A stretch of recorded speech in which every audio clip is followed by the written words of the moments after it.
Hello everyone, स्वागत है आपका आज के इस क्लास में और मैं हूं आपका नेट वाला भैया। हाँ जी, चलिए करते हैं आज की क्लास की शुरुआत। जी, लास्ट क्लास में हम लोगों ने लेक्चर 4 कंप्लीट किया था जिसमें परसेप्शन की चर्चा हुई थी। आज हम पावर और पॉलिटिक्स को समझने वाले हैं।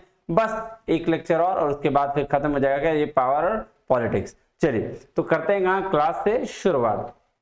आइएगा जी। देखिए बेसिकली क्या है कि सबसे पहले आप ये नेट वाला भैया कॉमर्स वाला भैया टेलीग्राम चैनल ज्वाइन कर लीजिए, जिसमें क्या होगा कि आपको 11 12 या ग्रेजुएशन से रिलेटेड सारे नोट्स प्लस आपको मिल जाएगा क्या ये रेवेन्यू इंस्पेक्टर के सारे नोट्स यहाँ अवेलेबल मिल जाएंगे। ये व्हाट्सएप का नंबर, अगर कोई इंक्वायरी करना हो तो भी कर लीजिएगा। चलिए जी, तो परसेप्शन हो चुका था, अब हम चलेंगे पावर पे। क्या होता है पावर, आप बताइए तो। देखिए बहुत सारे लोग पावर को अथॉरिटी समझते हैं, है ना, लेकिन पावर और अथॉरिटी में फर्क है। ठीक है, क्या करता है, जब किसी चीज का मतलब कंट्रोल आपके हैंड में होता है उसको हम लोग बोलते हैं पावर। ठीक है ना, जैसे मेरे हाथ में जो कंट्रोल है, जैसे हम खाना बना सकते हो मेरे पावर के अंडर है। अब पावर के टाइप्स भी होते हैं, बहुत सारा टाइप्स होता है पावर का। तो अब पावर बोल लीजिए या पार बोल लीजिए, दोनों एक ही चीज है, कोई दिक्कत नहीं है। वो प्रोनाउंसिएशन में सब अपने अपने हिसाब से प्रोनाउंसिएट करते हैं, है ना। चलिए तो क्या कह रहा है, देखिएगा, कह रहा the term power is generally taken to be capacity of a person to the exert influence over others. तो पावर किसको बोला गया कि जो पर्सन की कैपेसिटी है ना, जो इन्फ्लुएंस करती है अदर्स को, उसको पावर कहा गया है। कह रहा है if a person has a power it means he is able to influence the behaviour of other individuals. बोल रहा है कि अगर किसी पर्सन के पास पावर है तो इसका मतलब ये है कि वो दूसरे के बिहेवियर को इन्फ्लुएंस करने का पावर रखता है ना, एबल है, उस योग्य है। कह रहा है the essence of the power lies in having control over the behaviour of others. तो मतलब एसेंस क्या है पावर का कि अदर पर्सन के बिहेवियर को कंट्रोल करने की कैपेसिटी है उसमें। बात समझ में आई जी। तो कह रहा the traditional concept of power was that the power corrupts and absolute power corrupts absolutely. तो बोल रहा है पहले वो लोग क्या ट्रेडिशनल कॉन्सेप्ट कहता है कि पावर जो है लोगों को करप्ट बनाता है। ठीक है, ये ट्रेडिशनल कॉन्सेप्ट था, but now this concept has change. अभी ये कॉन्सेप्ट बिल्कुल चेंज हो गया है। So the power is not considered bad always, हमेशा पावर को बुरा कंसीडर नहीं किया जा सकता। So power has become natural process in any group और ऑर्गेनाइजेशन। तो किसी भी ग्रुप में पावर को एक नेचुरल प्रोसेस माना गया है।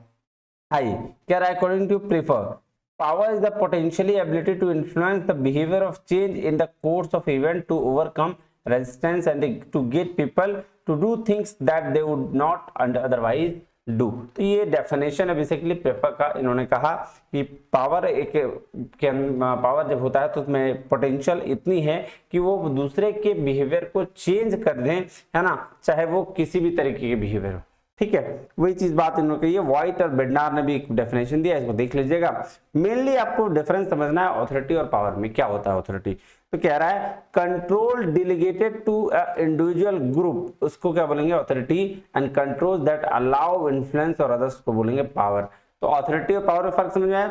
जहां हम इन्फ्लुएंस कर सकते हैं लोगों को आगे किसी भी चीज में, वो उसको बोलते हैं पावर। अथॉरिटी का मतलब है कोई काम आपको मिला हुआ है, आप उसके अथॉरिटी जैसे मैनेजर, आप उस काम को डेलीगेट कर दिए, मतलब किसी जूनियर को दे दिए। आप एक सुपीरियर एक जूनियर को जो वर्क देता है उसको हम लोग कहते हैं क्या, अथॉरिटी। कह रहा है authority is the right and a privilege granted to reside the post और पोजीशन। कोई एक पोस्ट या पोजीशन मिल जाता है, जैसे मैनेजर का पोस्ट है और वर्कर को आप कुछ काम दे रहे हैं तो उसको अथॉरिटी कहा गया है।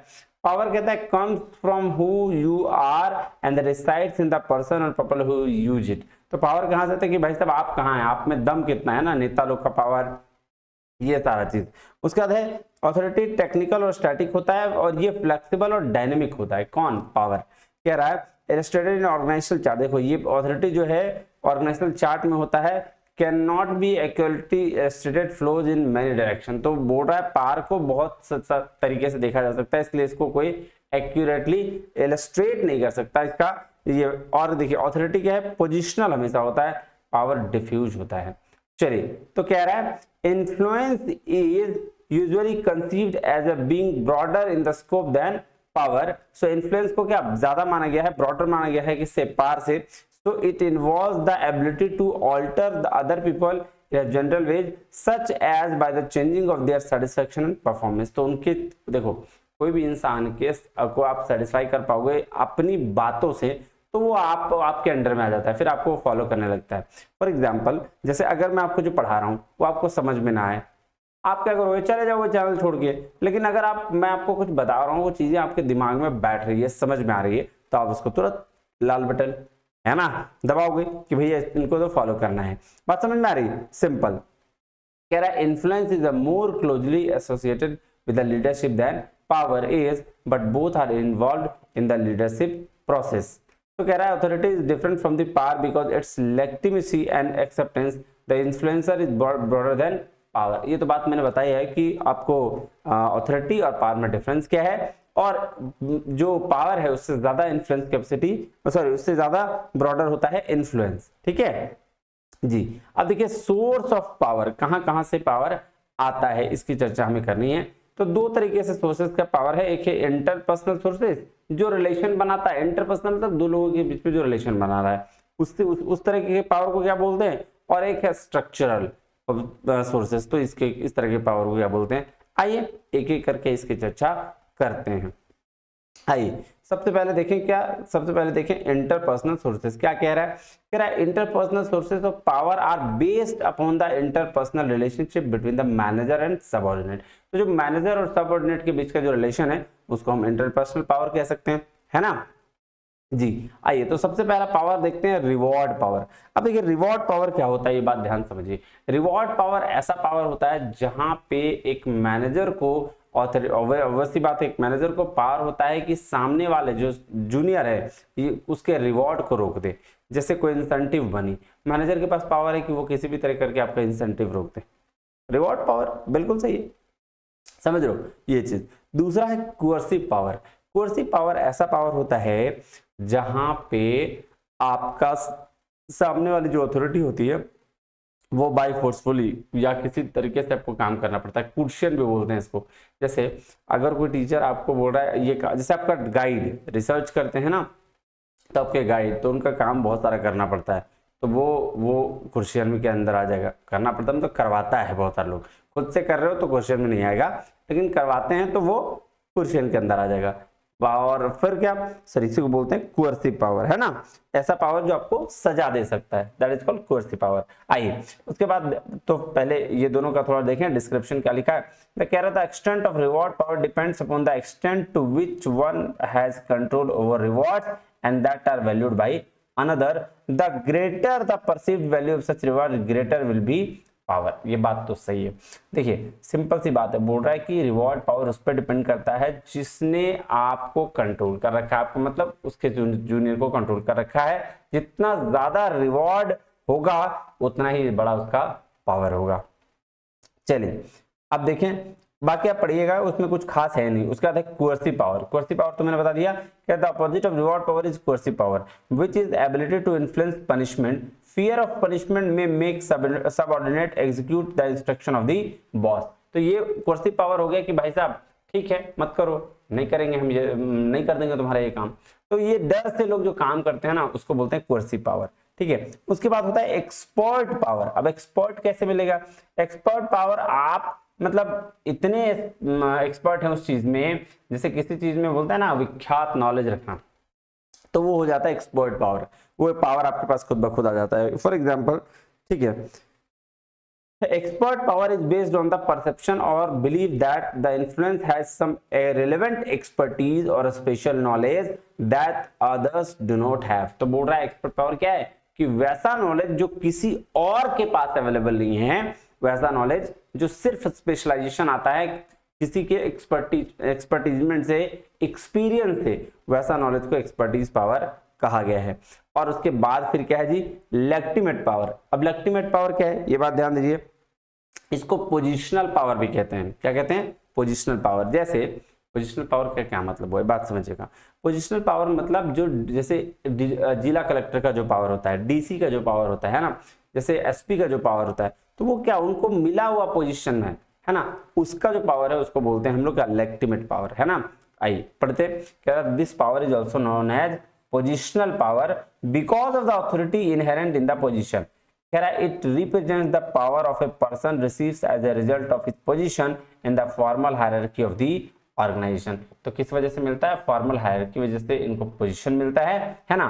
कह रहा है exist when the influence knowledge that the influencer is lawfully entitled to exert influence। तो ये तो भाई साहब बोलते हैं ना कि इनको अधिकार मिलता है कानून द्वारा कि भाई ये आपका राइट है, आप ये कर सकते हैं।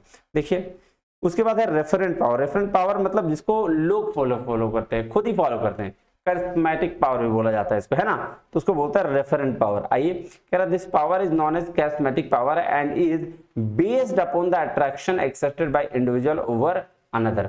आपने जैसे किसी मान लीजिए अब्दुल कलाम को फॉलो किया, ठीक है, और किसी हीरो को फॉलो किया, किसी को व्हाटएवर, जो जिनके अंदर आपको लगता है कि भाई एकदम इनमें वो गुण है कि इनको फॉलो करना चाहिए, that is called referent power या charismatic power। कह रहा this power develop out an admiration of another and a desire to be like that person. तो बोल रहा है भाई साहब ये ऐसा पावर होता है कि आप उस पर्सन की तरह बनना चाहते हैं, है ना, उसको एडमायर करते हैं बेसिकली, उसको बोलते हैं रेफरेंट पावर।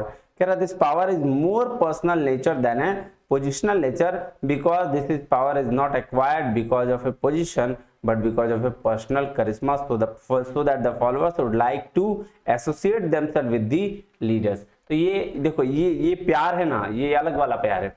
आप अपने कामों से जब आप किसी का दिल जीतते हो ना, तो वो प्यार बिल्कुल अलग है, फिर वो आपको मतलब टच रियल से फॉलो करता है, दिल से फॉलो करता है। तो वैसे वाला पावर की यहाँ बात की गई है, वो जो आपको किसी से मिला हुआ पावर है और उसको फिर आप डिलीवर कर रहे हो, वो पावर की बात नहीं की गई है। चलिए तो उसके बाद क्या चलें, उसके बाद है स्ट्रक्चरल सोर्स ऑफ पावर। अब स्ट्रक्चरल सोर्स ऑफ पावर क्या है, आइए समझते हैं।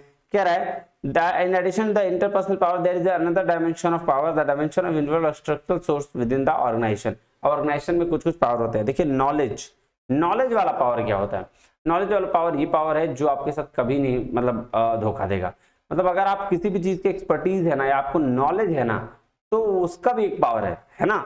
अब जैसे वकील, अगर उसको नॉलेज है और आपके साथ कोई केस बनता है तो आप जाते हो ना वकील के पास, क्योंकि उसके साथ नॉलेज की पावर है ना जी। कह रहा है knowledge is very important source of power. The individuals और groups who possess critical knowledge are assumed to be very powerful in the organisation. People who are in a position to control the information itself, the flow of information about current operations और future events and plans have enormous power to influence the behavior of others। तो ये बात आपको पता चल गया क्या कि नॉलेज की जो पावर होती है वो बहुत ही खतरनाक होती है, बहुत अच्छी होती है, जो कभी आपसे नहीं छीन के जाएगा। ठीक है, दूसरा है रिसोर्सेज की पावर। अब रिसोर्सेज की पावर क्या?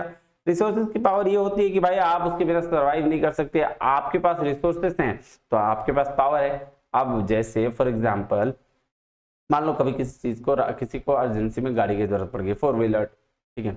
अब जिसके पास 4 व्हीलर नहीं है, नहीं जा पाएगा, बहुत दुख से वो बुलाएगा, बहुत सारे जगह से टैक्सी लेगा, कुछ भी अदर जो भी काम करे, लेकिन जिसके पास रिसोर्सेस है वो तो फटाक से गाड़ी निकालेगा, चल देगा, है ना। तो that is the power of resources. कह रहा organization can not survive without the adequate availability of the all necessary resources. तो ऑर्गेनाइजेशन बोलता है इसके बिना वो सर्वाइव कर ही नहीं सकता, सारा रिसोर्सेज वहां होना चाहिए। So these resources include man, money, है ना, एक मिनट, man, money, materials, equipment etc। कह रहा है any person who can provide resources that are the critical in the organization acquire such power. क्या बोल रहा है कि कोई भी पर्सन जो प्रोवाइड कर सकता है रिसोर्सेज को क्रिटिकल कंडीशन में, उस ऑर्गेनाइजेशन क्या करती है, उस पावर को एक्वायर कर लेती है ऑर्गेनाइजेशन में। बात समझ में आई जी।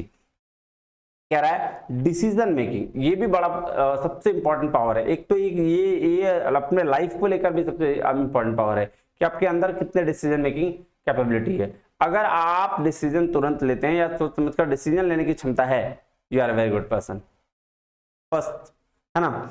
तो कह रहा है another source of power is the authority to make decisions and और the ability to influence the decision makers. Of course, the final decision maker has the ultimate power, but sometimes the real power may be with those who strongly influence the decision maker। तो जिसके अंदर decision making क्षमता है, जो decision लेने की क्षमता रखता है, वही डिसीजन मेकिंग का पावर रखता है। चलिए अब कह रहा है इसमें कुछ कुछ पावर और दिए गए कि there are 4 types of power जो सोर्स ऑफ पावर के अंदर आता है। एक है पोजीशन पावर, तो पोजीशन ऑर्गेनाइजेशन में जो मिलता है उसकी वजह से। पर्सनल पावर जो इन्फ्लुएंस करता है वो पर्सनल कैरेक्टरिस्टिक्स को।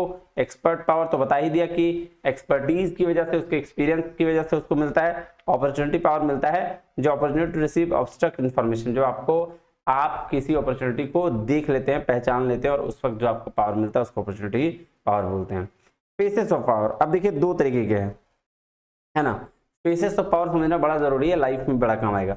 2 तरीके के फेस होते हैं, एक होता है नेगेटिव फेस, एक होता है पॉजिटिव फेस। एक इंसान आपने देखा होगा कि थोड़ा सा पैसा आ जाने के बाद पूरा घमंड, पूरा ये करेंगे वो करेंगे ऐसा वैसा, और एक इंसान ऐसा है भाई करोड़ों अरबों कमा रहा है, वही नॉर्मल शर्ट, वही जूता, वही पैंट पुरानी सी पहनता है, लेकिन सोच बड़ी रखता है और बड़ा आदमी है, ठीक है।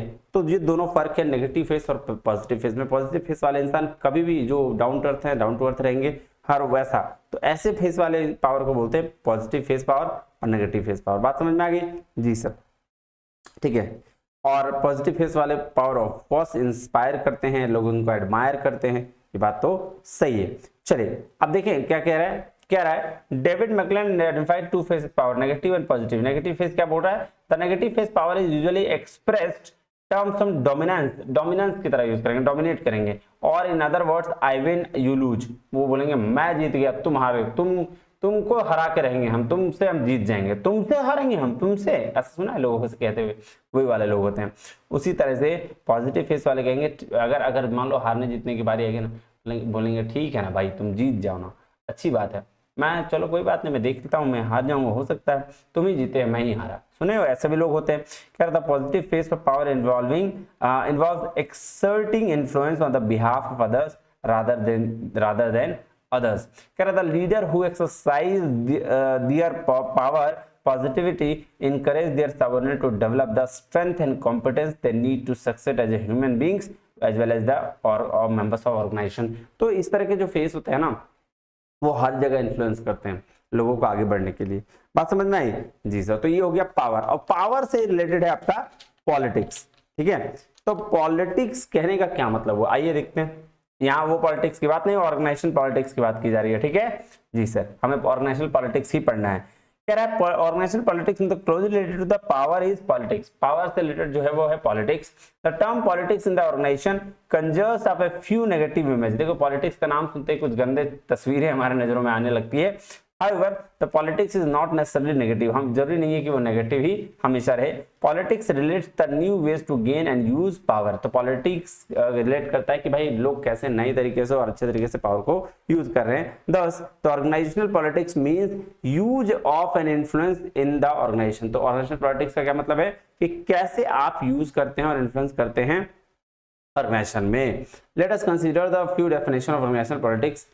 क्या बोल रहा है देखिए, पैरेलल एंड पीटरसन ने क्या बोला, कहा organizational politics refers those activities part are not required as a part of formal role in the organization but that influence attempt to influence the distribution of advantage and disadvantage within the organization. तो ये बात किसने कही, parallel और Peterson ने कही, एक बार देख लीजिएगा।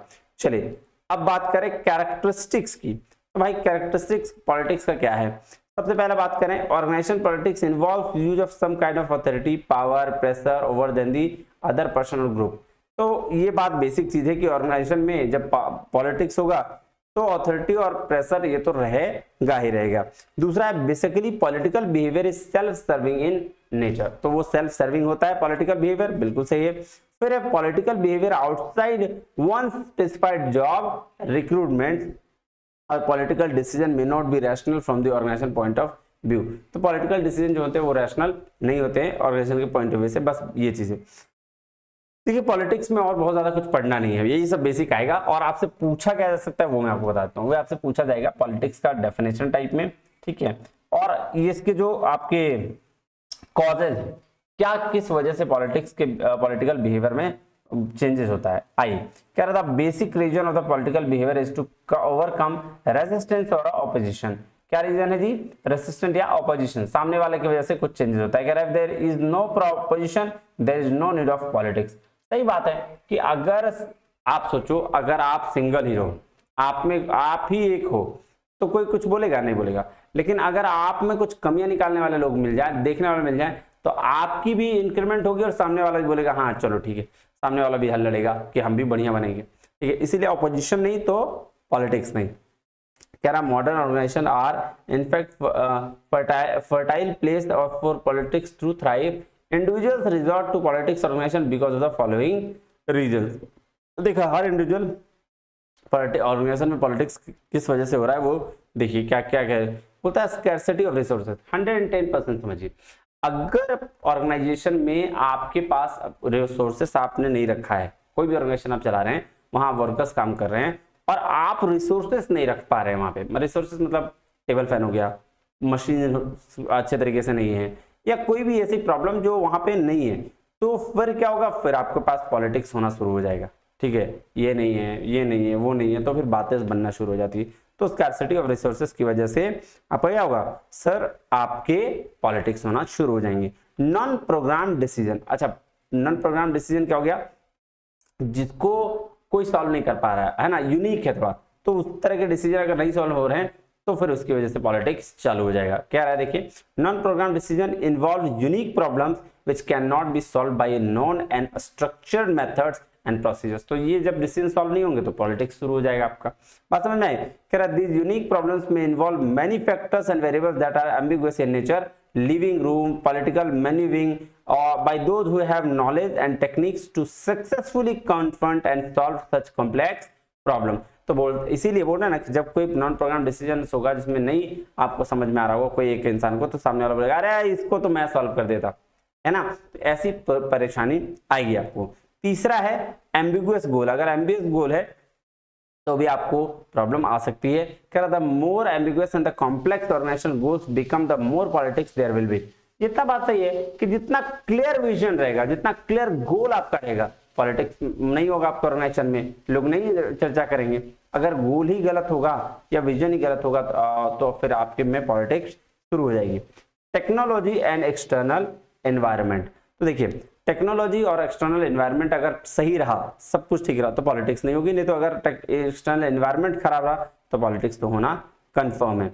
ऑर्गेनाइजेशनल चेंज, अगर आप चेंज नहीं करते गए ऑर्गेनाइजेशन में, थोड़ा बदलाव, है ना, कह रहा whenever there are changes in the organisational structure और rearrangement of the organisational policies, the people in the powerful positions have the opportunity to play political games. ये बात तो सही है कि अगर आप ऑर्गेनाइजेशनल चेंज नहीं होता रहा, एक चीज कहीं भी नहीं चलती है, तो पॉलिसीज में चेंज लेके आइए, थोड़ा चेंजेस करिए, तो फिर आपका पॉलिटिक्स नहीं होगा, नहीं तो फिर पॉलिटिक्स होगा। चाहे वो सीनियर यानी कि टॉप लेवल वाले आपके साथ पॉलिटिक्स कर दे या फिर नीचे वाले लोग, है ना।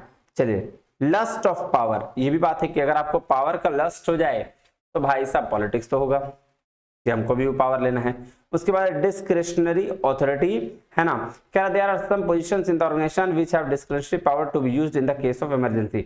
तो बोल रहा भाई साहब ये कैसा अथॉरिटी है, मतलब ऑर्गेनाइजेशन में ऐसी अथॉरिटी होती हैं जो इमरजेंसी के टाइम में यूज किया जाए, तो अगर ये सही तरीके से नहीं इंप्लीमेंट हुआ तो पावर मतलब ये क्या बोलते हैं इसको, पॉलिटिक्स होगा, और नहीं, और अगर सही तरीके से इंप्लीमेंट हुआ तो पॉलिटिक्स नहीं होगा। सैचुरेशन इन करियर, कह रहा है to rise one's career a person need competence, but when a person does not have the requisite competence he cannot rise above certain level। तो बोल रहा है करियर को बढ़ाने के लिए, अगर करियर में आपका इंप्रूवमेंट हो रहा है तो पॉलिटिक्स नहीं होगा। क्यों होगा? अगर कोई ऑर्गेनाइजेशन में आपके काम कर रहा है, आप उसको हमेशा ग्रोथ दे रहे हो, इंसेंटिव दे रहे हो, तो फिर वो क्यों करेगा दिक्कत, लेकिन अगर नहीं होगा तो पॉलिटिक्स होगा। ऑर्गेनाइजेशन कल्चर भी अगर आप अच्छे तरीके से मेंटेन करके रखोगे तो पॉलिटिक्स नहीं होगी। ऑर्गेनाइजेशन का कल्चर अगर खराब हुआ तो पॉलिटिक्स होगी।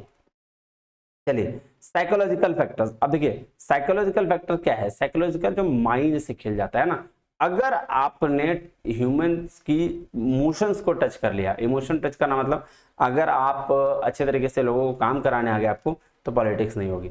लेकिन अगर आप ह्यूमन के इमोशंस को टच नहीं कर पाए, मान लो कोई वर्कर नीड है किसी चीज की और उस समय आप डांट के भगा दे रहे हो, टाइम पे छुट्टी नहीं दे रहे हो, बहुत सारे और भी इमोशंस होते हैं जो नहीं अगर आप कर पा रहे हो तो फिर वहां पॉलिटिक्स शुरू हो जाएगी। लेकिन अगर आपने सबका ख्याल रखा, सबको अच्छे से ध्यान में रखा, तो ये साइकोलॉजिकल फैक्टर है ना कि मेरा मालिक बहुत अच्छा है, फिर वहां पॉलिटिक्स नहीं होगी। बात समझ में आई? जी सर। चलिए, तो आज के लिए इतना ही, मिलते हैं अगले वीडियो में, तब तक के लिए बहुत बहुत धन्यवाद। Thank you very much. जय हिंद।